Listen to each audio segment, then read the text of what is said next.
I shouldn't be telling you this. Honestly, I shouldn't even be speaking it out loud, but if I don't, it'll eat me alive. If you're still listening by the end of this, it may already be too late. That's not an exaggeration. This isn't just a creepy memory or some spooky story time people pass around online for cheap chills. What happened to me wasn't entertainment, wasn't a joke. It was real, and it left a mark that doesn't fade. Not on my body, but somewhere deeper.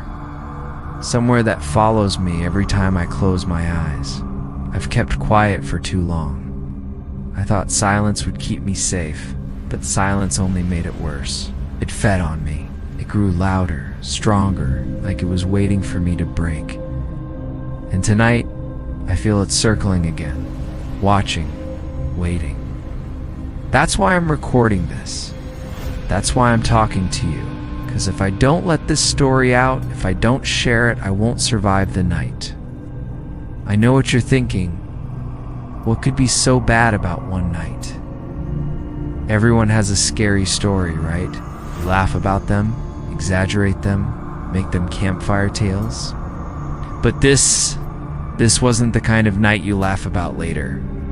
This was the kind of night that claws its way into your veins and poisons you slowly. It's a kind of night that rewrites you from the inside out. I regret every second of it. I regret every choice I made that led me there. But regrets don't matter anymore. The only thing that matters is that I get this out, because the story isn't just mine. It spreads. That's the part no one tells you. It doesn't end when the night ends. I can feel some of you doubting already, rolling your eyes, ready to scroll past. Don't turn this off. Don't look away. If you've made it this far, it already knows you. It's always hungry for new eyes, new ears, new blood. There are parts of this story I wish I could forget, moments I'd give anything to erase. But forgetting isn't an option for me. If I don't speak them, if I don't pass them along, it'll finish what it started. So here's my warning. Listen at your own risk. Maybe you'll get lucky. Maybe you'll shrug this off, shut your device, and sleep soundly tonight. Or maybe, just maybe, you'll hear the same sound I did. The scratching at your door. The whisper in your name. The faint click of something turning on your camera. I don't know which it will be for you. I just know that by the end of this, you won't be able to unknow it. That's the cruel thing about the truth. It doesn't go away once you hear it. So, how do I start? How do I explain the single most terrifying night of my life? I guess the only way is the honest way. It didn't begin with thunder or screams or blood on the floor. It didn't start with some cursed book or forbidden ritual. No. It started so simply, so harmlessly, that even now I almost laugh at my own arrogance. It started as just another ordinary night. Nothing felt wrong until it did. That's the part I keep circling back to. The beginning wasn't terrifying, wasn't even interesting. Just ordinary, the kind of night you don't think twice about. I was with a couple of friends, then Mark and Jody. We weren't thrill seekers or ghost hunters, not really. We were just bored 20-somethings who thought spending the night somewhere creepy would be a funny story later. Little adrenaline rush. Something to laugh about over beers the next weekend. This place is dead. Mark joked as we walked up the cracked driveway, our flashlights bobbing over weeds that clawed at our ankles. Get it? Dead? Jody groaned, shoving him. If you make one more pun, I'm leaving you behind.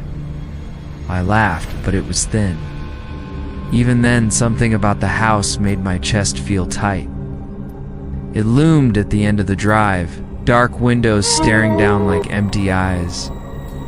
But I swallowed that unease because back then I didn't want to be the one to kill the mood. Inside, the place was disappointing at first. No bloodstains, no skeletons hanging in closets. Just peeling wallpaper, the smell of damp wood, and the occasional scuttle of a rat. Mark ran his flashlight over the sagging ceiling and whistled. Spooky as hell. Can't wait to upload this to YouTube. 3 idiots die of mold poisoning. We laughed, real laughter. And for a moment, it felt like we were just kids again, daring each other to run through the old school gym at night. But every time the laughter faded, the silence came back heavier. Like the house didn't appreciate the noise, like it was waiting for us to quiet down. The details only hit me in fragments. The air was wrong thicker, heavier, like it clung to your skin. Our lights didn't cut as far as they should have, like the shadows swallowed them whole, and the crickets we'd heard outside. Silent now, completely silent. Place is a tomb, Jody muttered, hugging her arms around herself. But Mark said with a grin, "We'll be the first to haunt it." I laughed along, but inside, my stomach turned. Something in me whispered, "Leave. Leave now while you can." If I had gone home right then, maybe I'd still be safe. But I didn't. None of us did. Instead, we kept pushing deeper.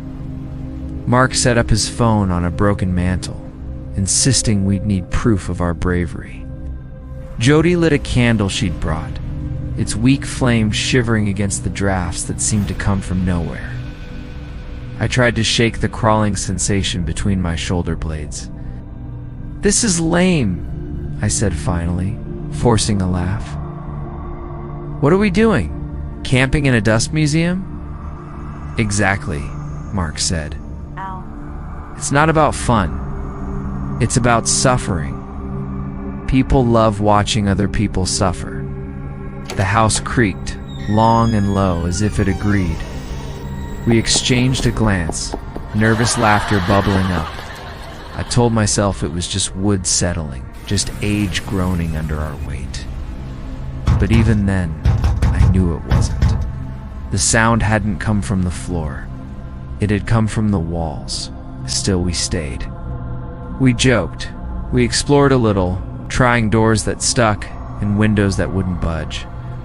We dared each other to peek into the basement, though none of us actually went down. Time slipped strangely in that house. My phone said it was only 9, but it felt closer to midnight. The candle burned slower than it should have, the flame shrinking, but never reaching the wax. And all the while, that silence pressed harder. Every laugh, every word we spoke seemed swallowed before it reached the walls. It was like talking underwater, voices dulled, smothered. I wanted to leave. God, I wanted to. But when I opened my mouth to suggest it, Mark cut in first. "Let's stay," he said, like it was the easiest thing in the world. What's the worst that could happen? The worst. That was the moment. The turning point. The invisible line we stepped across without realizing, because the house had been waiting for us, and we had just agreed to give it the night. That was the first time I knew I wasn't alone. We'd been moving from room to room, laughing too loudly, trying too hard. Mark had his flashlight jammed under his chin like a camp counselor. "Welcome," he said in a booming voice, "to the final resting place of termites." Jody rolled her eyes and tossed a pebble at him. It clattered across the warped floorboards. "Real scary, Mark. I'm trembling." I laughed with them, but it felt forced, brittle. My eyes kept darting to the corners of the room. Those corners our flashlights never seemed to reach. The shadows stretched unnaturally long, bending with the walls, as if they weren't really shadows at all, but stains. The silence was the worst of it. Not peaceful silence, not even empty silence. This was something heavier, thicker.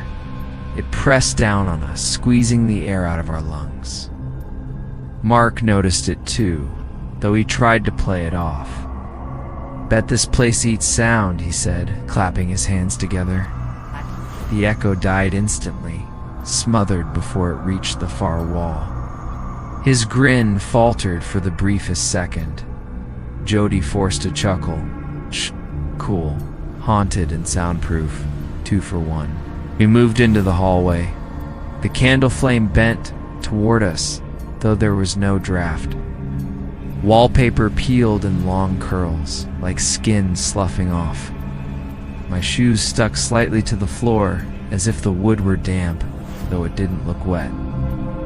And then we heard it, a shuffle. Not loud, not obvious.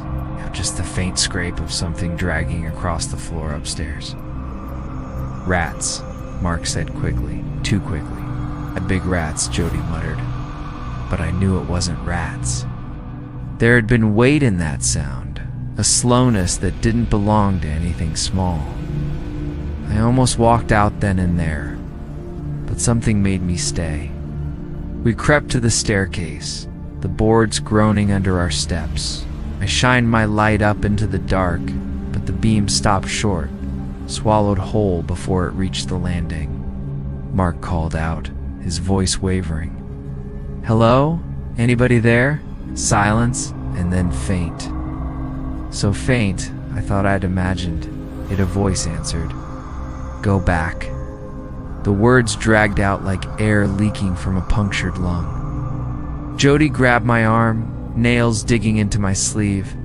"Did you hear that?" "Nope," Mark said, though he was pale now, his flashlight shaking.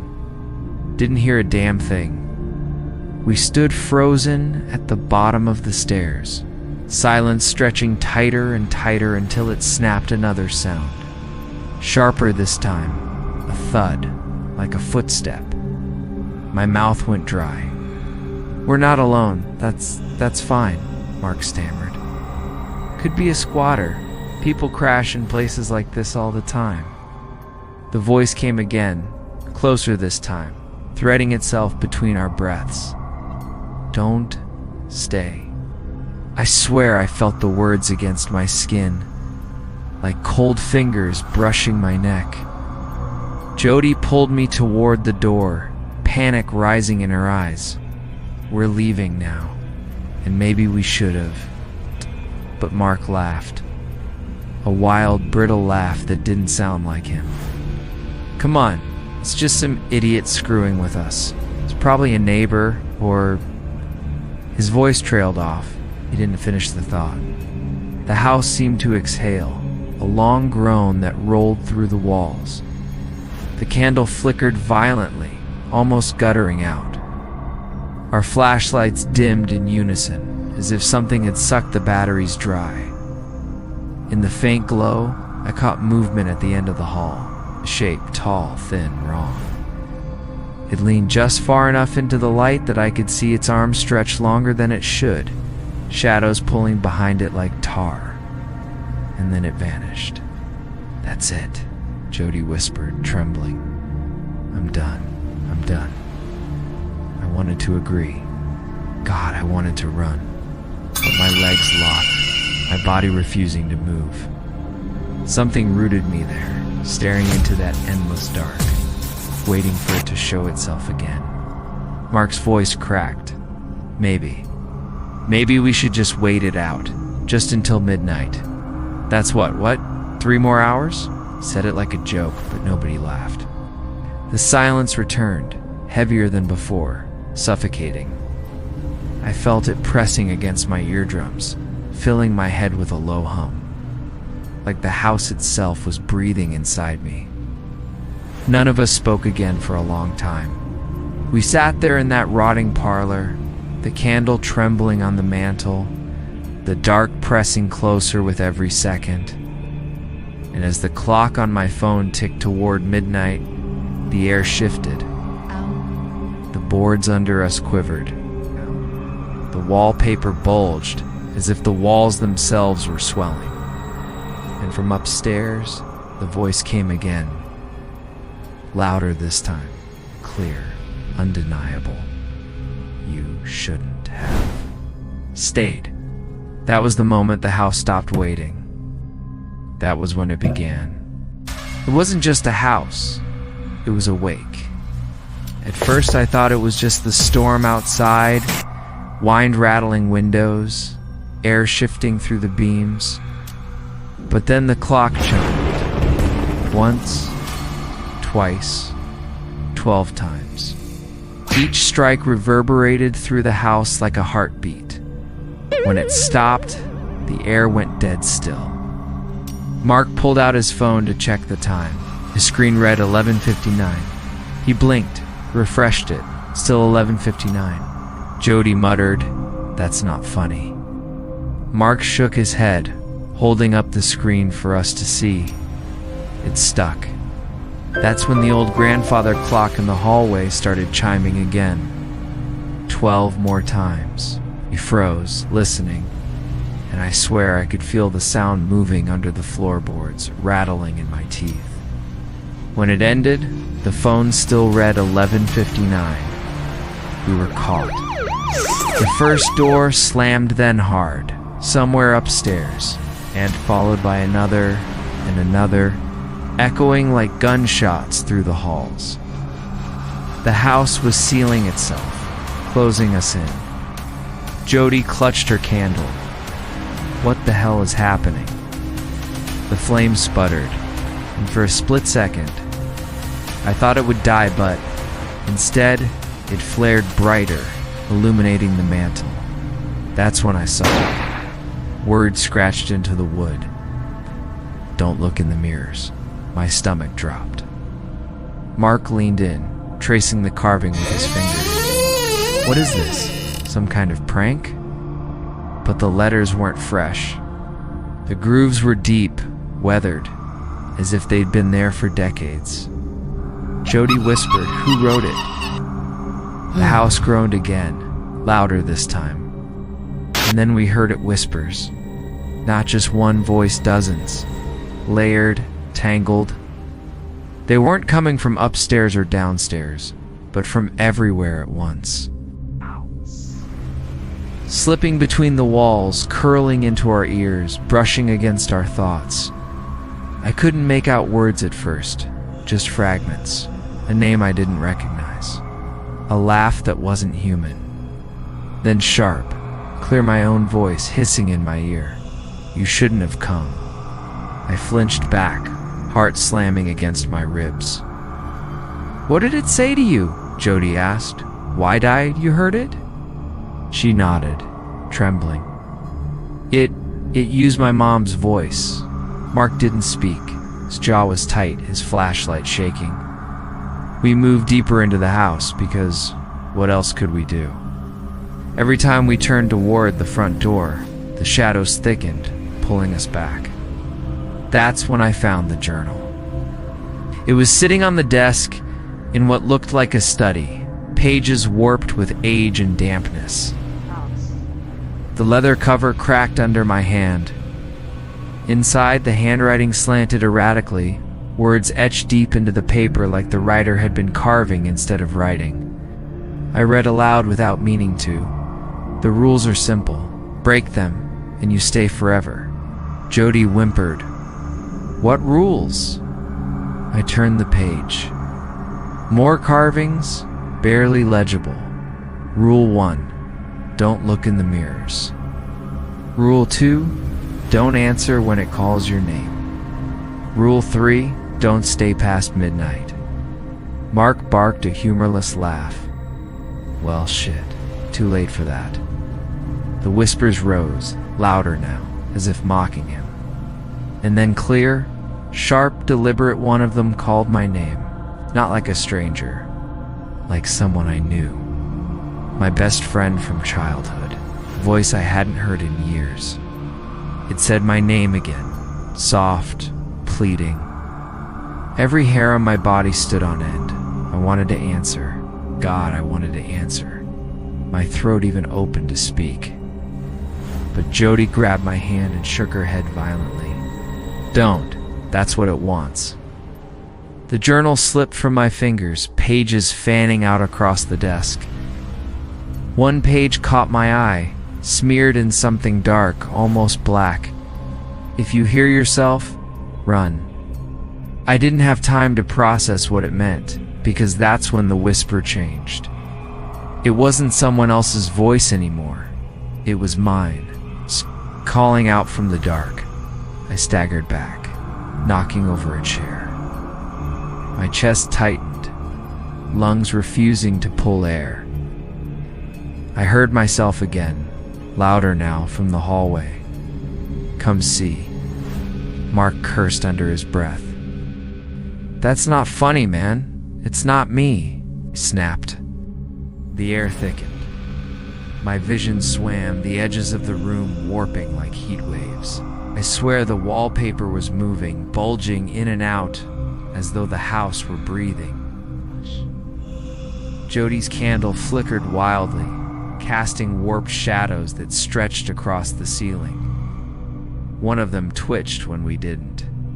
And then the grandfather clock chimed again. We spun around, and I knew before it finished striking that something had changed. The room didn't look the same. The desk was gone. The wallpaper pattern was different. We weren't in the study anymore. Somehow, without moving, we'd shifted. Mark's voice was shaking now. "This isn't real. It can't be real." But the journal was still in my hands. Different cover, different words, and on the open page. "You're not in the house anymore. The house is in you." My knees buckled. Jody clutched my arm, eyes wide with terror. "We need to get out now." We bolted for the hallway. Every door we tried slammed shut before we could reach it. The floorboards trembled beneath us like something was pushing upward, straining to break through. The whispers turned to laughter. Cruel, overlapping, endless. Mark pounded on a door until his fists bled. "Let us out," House answered, with another groan, deep and hungry. The wallpaper split in a jagged line, and black liquid seeped out, crawling down the wall like veins. Jody screamed, and that's when it happened. The floorboards split open beneath us, a jagged crack tearing through the room. Cold air blasted up, reeking of earth and rot. I barely had time to breathe before the boards gave way entirely. That's when the floorboards opened. I heard myself scream before I even opened my mouth.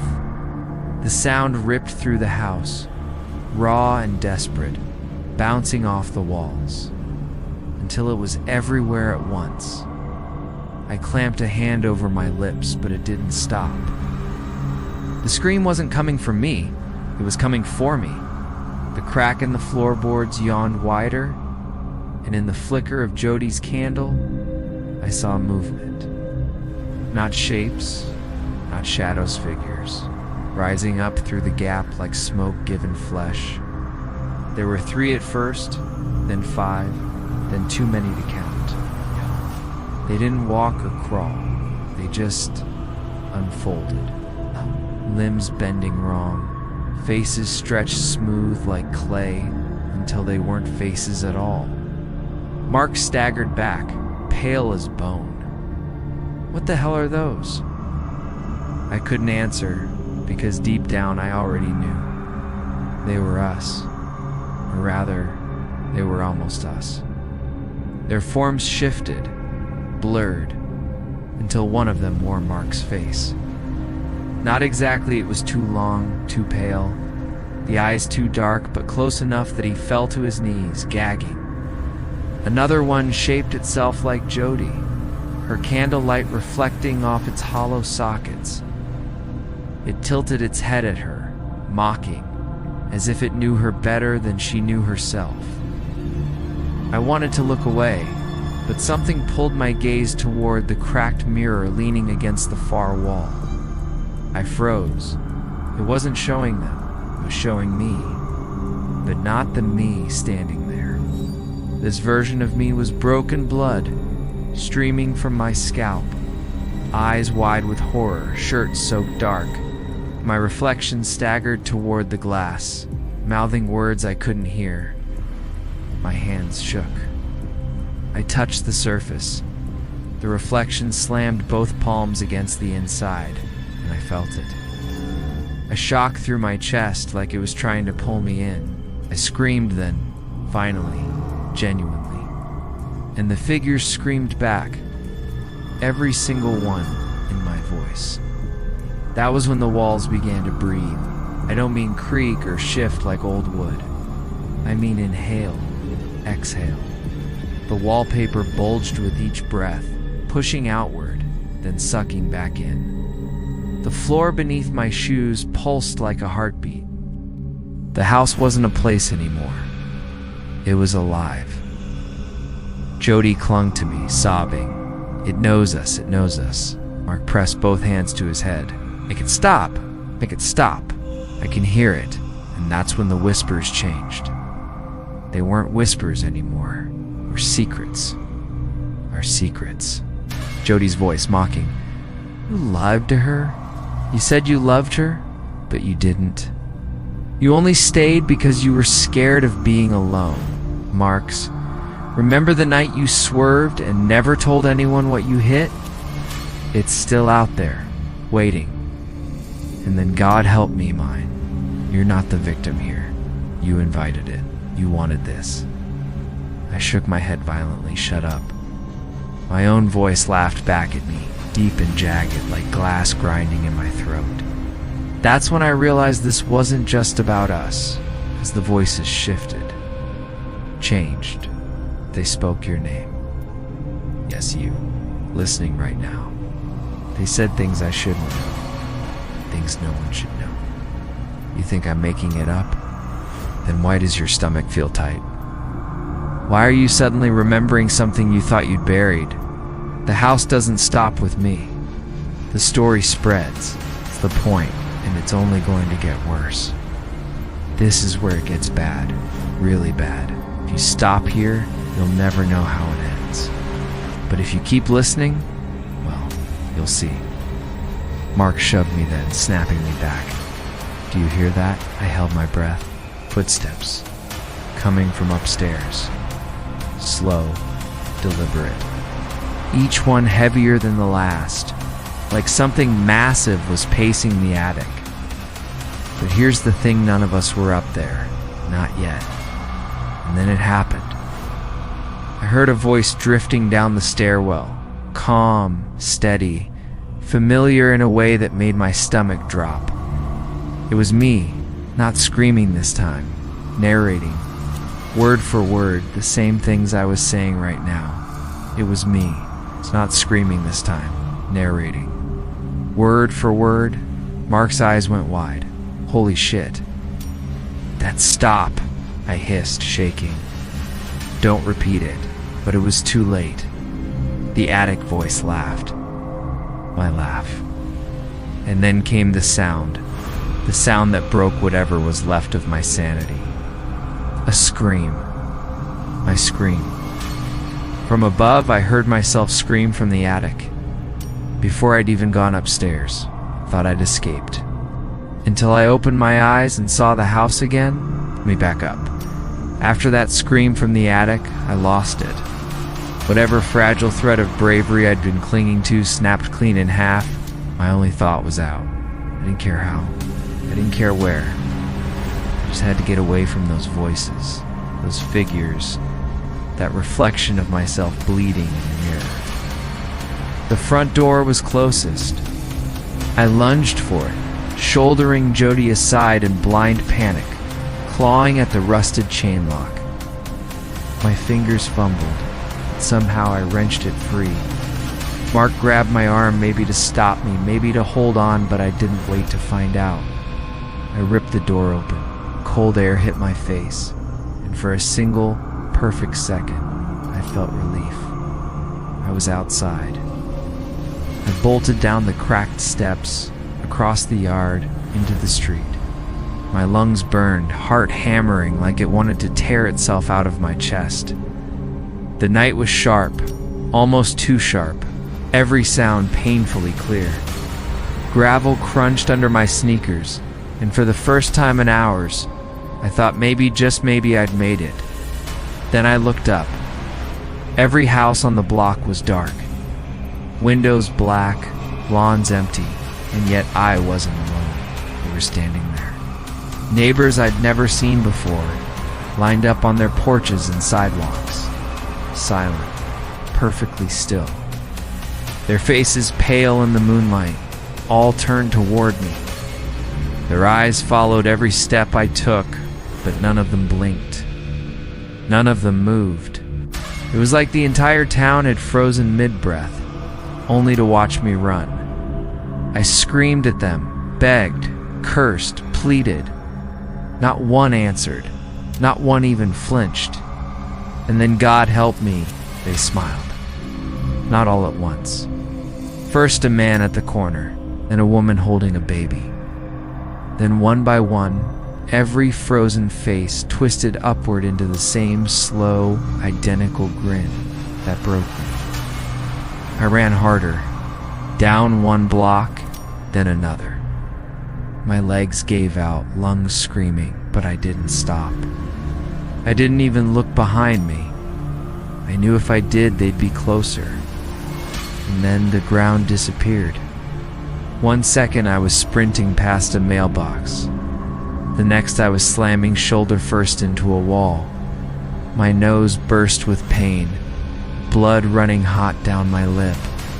I staggered back, blinking, and saw the peeling green paint of the house's front hallway. I was inside again. I collapsed. No tears left. No breath left. Just raw animal panic shaking through me. Mark and Jody were gone.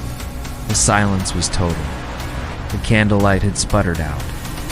I wanted to believe it was a hallucination, that maybe I'd fainted, maybe I'd smashed my head too hard. But then the walls breathed again, that wet inhale filling my ears, and I knew there was no escape. Still, I tried. I smashed my phone against the floor, screen shattering, battery skidding across the boards. I hurled my laptop into the wall until it cracked down the middle. I yanked cords from the outlets, sparks spitting like angry wasps. None of it mattered, because the screen kept turning back on. Even when the devices were destroyed, their dead black glass lit up just enough to show my reflection, sitting in that same hallway. Only not now. Future me. Eyes hollow, mouth hanging open like something had scooped the words out of me. I smashed every mirror. I tore down curtains. I punched through drywall until my knuckles split. But the house wasn't wood and plaster anymore. It was a throat. Every corridor I ran through flexed, swallowing me deeper. The wallpaper peeled like flayed skin. The carpet squelched like raw muscle under my feet. My handprints smeared across the walls, and the walls breathed them back at me. I don't even know how long I ran. Minutes, hours, a lifetime. The house doesn't keep time. Clocks reset. Watches tick backward. All I know is that every exit led me back to the beginning. The door, the hallway, the mirror with the bleeding version of me. The loop, I thought maybe I could outsmart it.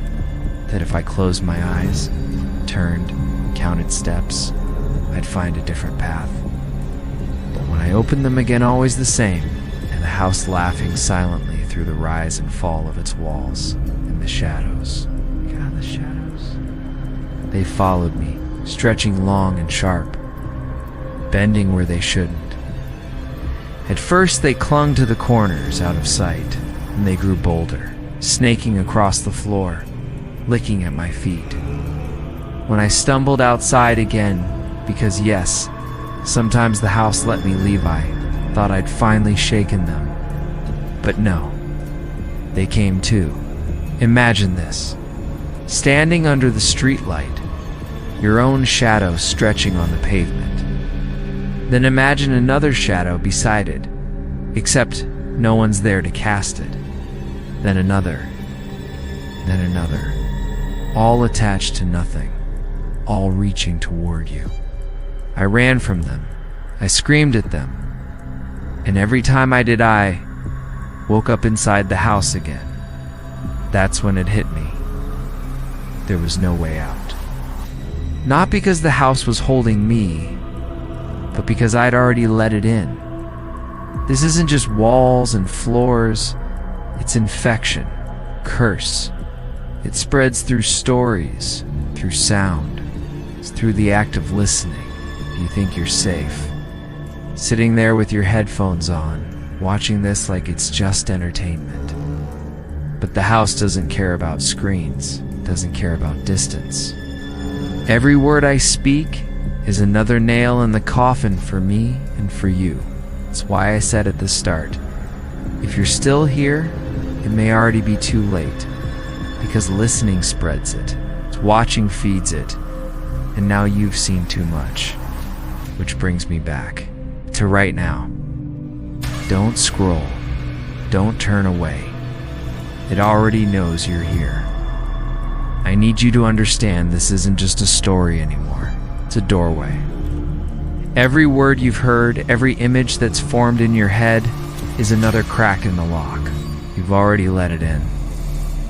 I warned you at the beginning. I begged you to stop. But you kept listening, didn't you? That curiosity, it's exactly what it feeds on.